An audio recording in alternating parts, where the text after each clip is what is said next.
Good afternoon, everyone. Good to be here with you today. Hope everyone had a chance to enjoy the mild weather this week. This message will be a good segue from that last song that we sang, talking about the God of Abram, Isaac, and Jacob. For today's sermonette, let's focus on taking a lesson from a biblical character that we probably wouldn't think of taking lessons from very often. Hagar, the Egyptian maidservant of Sarai, the wife of Abram. That is, of course, before God renamed them to Abraham and Sarah. The Bible doesn't provide any background for Hagar's life. When she comes onto the scene in Genesis 16, it's into the middle of a relationship scenario where she would be both the servant of the mistress and the wife of the master, which was fairly common for the time, but clearly fraught with risk and complexity. The first 4 verses of the chapter show that it didn't take long for this risk and complexity to unfold into what's been described down through the ages as a giant mess. Abram and Sarai's attempt to help God out with a humanly devised solution to their very legitimate problem of not having an heir to receive the promised blessings of God's covenant with Abram immediately backfires, and Hagar is caught up in the crossfire. So she flees out into the wilderness, setting a course that appears to have been headed back toward Egypt. Here, by a spring in the wilderness, an angel of the Lord appears to her and delivers the miraculous message that God knows what has happened and will take care of her and her son. After receiving these promises and having her descendants multiplied exceedingly, Hagar makes an observation that we can all take a lesson from. Let's go to Genesis 16, Genesis chapter 16 and verse 13. Again, after this revelation, verse 13 says, "Then she called the name of the Lord who spoke to her, 'You are the God who sees.'" You are the God who sees. In the time that we have remaining, let's focus on what we can learn from Hagar's profound observation here and examine several passages that bring out those lessons. Before we go further, let's take just intentional notice of the statement again. Then she called the name of the Lord who spoke to her. You are the God who sees. Just let that sink into your mind and into your heart for a moment.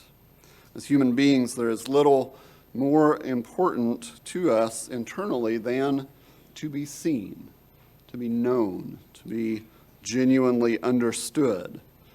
Hagar observed through her personal experience that there is a God who will do just that.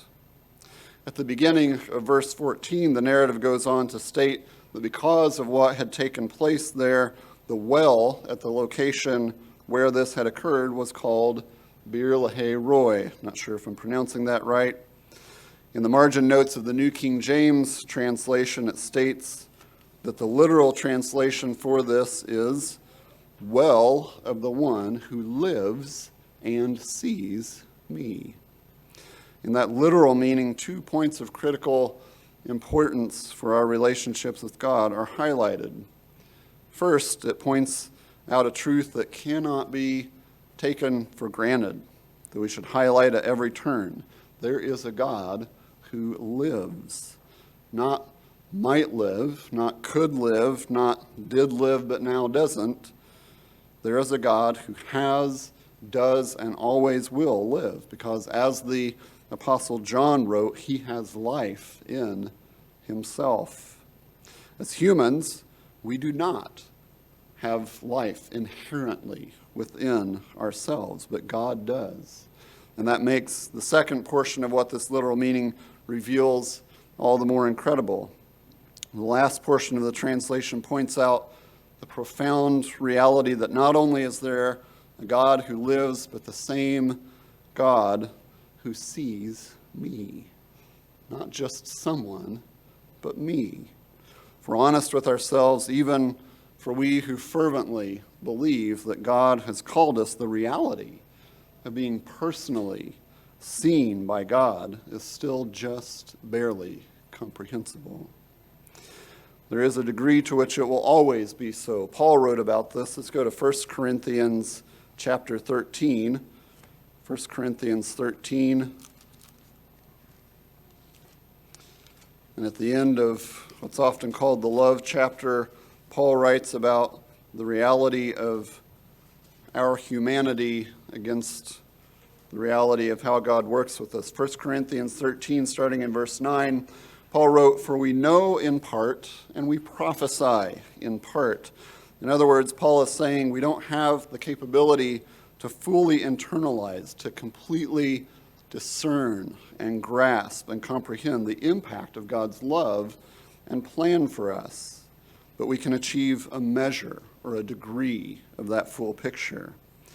Verse 10, "But when that which is perfect or complete has come, then that which is in part will be done away." So Paul gives the assurance here that although our current experience is incomplete, the full measure of completeness will come and replace that which we can only partially discern and grasp and comprehend.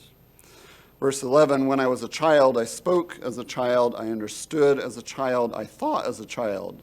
When I became a man, I put away childish things." So here, Paul draws the analogy between childhood and adulthood. Currently, we are spiritual children, and therefore we have the inherent limitations of spiritual thoughts and understanding that is not fully mature. Verse 12, "For now we see in a mirror dimly, but then face to face. Now I know in part, but then I shall know just as I also am known." So here's a critical connection back to our incomplete ability to fully comprehend a God who truly sees us. Paul states that because we are not fully mature, we see dimly or darkly, as the King James Version has it. Humanly, our picture and understanding of the God who sees is not yet complete. But when God brings us to full maturity as spirit members of his family, then we shall know just as we also are known. Within the Bible, we could turn to many stories of the lives of real people, just like you and me, people who encountered and believed in a God who saw them and became present in their lives. In Genesis 7, for example, we have the account of Noah and his family embarking on the truly unique and epic voyage that God had called them to in a covenant established to perpetuate human life. Let's go back to Genesis 7.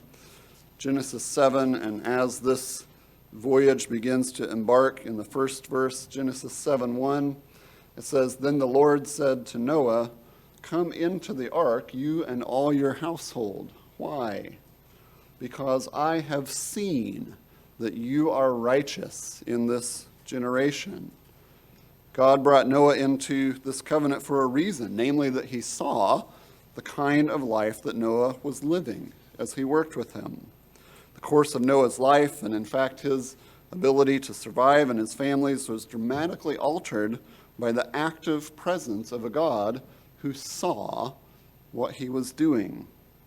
This is the same earnest hope and promise that we have, that the outcome of our lives will be determined not by random events and not by what someone else decides, but by a God who sees and knows and loves us.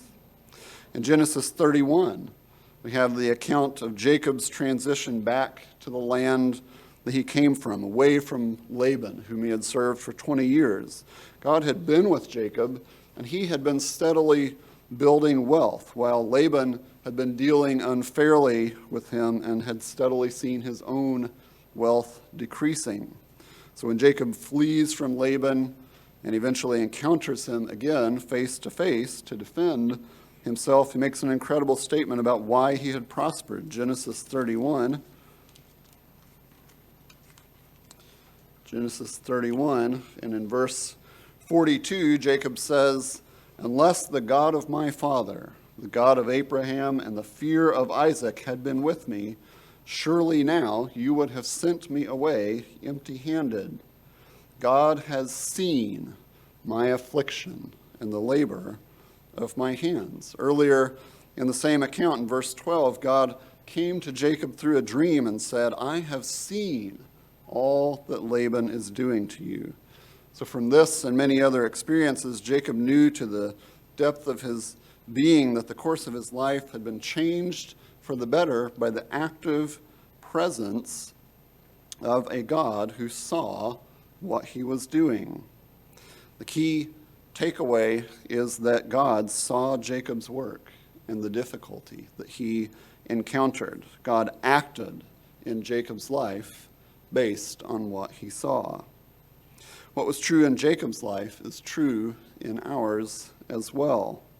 We can believe and trust in the active presence of God in our lives based on what he himself personally sees in our lives. This is true for individuals like it was with Noah and with Jacob. It's also true collectively for all of those whom God is working with at any given time. In Exodus chapter 3, we have the account of God taking the initial steps to bring freedom to the descendants of Jacob, the people of Israel, as he was renamed. I'd like to read from Exodus 3, starting in verse 7 from the New International Version. It says, "And the Lord said, I have indeed seen the misery of my people in Egypt. I have heard them crying out because of their slave drivers, and I am concerned about their suffering." Skipping to verse 9, "So I have come down to rescue them from the hand of the Egyptians. And now the cry of the Israelites has reached me, and I have seen the way that the Egyptians are oppressing them. So now go, I am sending you to Pharaoh to bring my people, the Israelites, out of Egypt." In its comments on this passage, the Nelson Study Bible states, "Not only was God intimately aware of the troubles of his people, but now he would act on their behalf." The most incredible thing is, though, as the Bible reveals, this approach by God isn't just for Israel. Physical Israel as the beginning and spiritual Israel now, the first fruits, are simply the first in a pattern of engagement and calling that God will make available to all who have ever lived. All who are willing will be brought out of spiritual Egypt by a God who sees and knows and loves them. As we begin to conclude, let's summarize the inspiring lesson that Hagar's profound observation at this well in the wilderness reminds us of. The God that we serve is not a surreal imagination that only exists off in the distance somewhere. We serve a God who sees us and knows both the good and the bad about us and the good and the bad that is happening in our lives. If you're looking for a Bible study topic, I might suggest using several different Bible translations to look up the phrase, "I have seen," in your Bible search tool. Some of the results, of course, aren't relevant to this topic, but it's encouraging to see multiple passages showing that God is actively present in the lives of his people. In the account of Belshazzar's feast, as the prophet Daniel was interpreting the message that was written on the palace wall, he told them why it had been written. Let's go over to Daniel 5 and conclude with that as the last verse. Daniel chapter 5.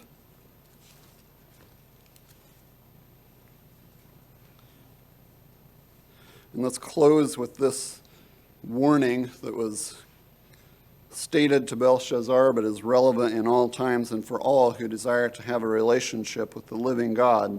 Daniel 5, starting in verse 22, Daniel says, "But you, his son, Belshazzar," he's referring to Belshazzar being a descendant of Nebuchadnezzar, you have not humbled your heart, although you knew all this. He's talking about what happened to Nebuchadnezzar when his pride was brought down and he was sent out as a beast of the field. Verse 23, and you have lifted yourself up against the Lord of heaven.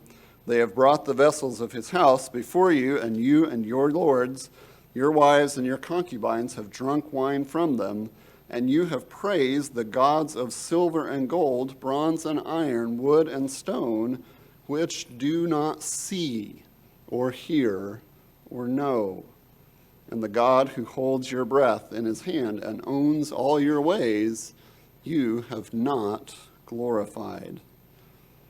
Let's avoid the mistake that led Belshazzar and has led many others through the generations in the wrong direction by taking a lesson from Hagar. Let's acknowledge and remember that the true God who has called us is the God who sees.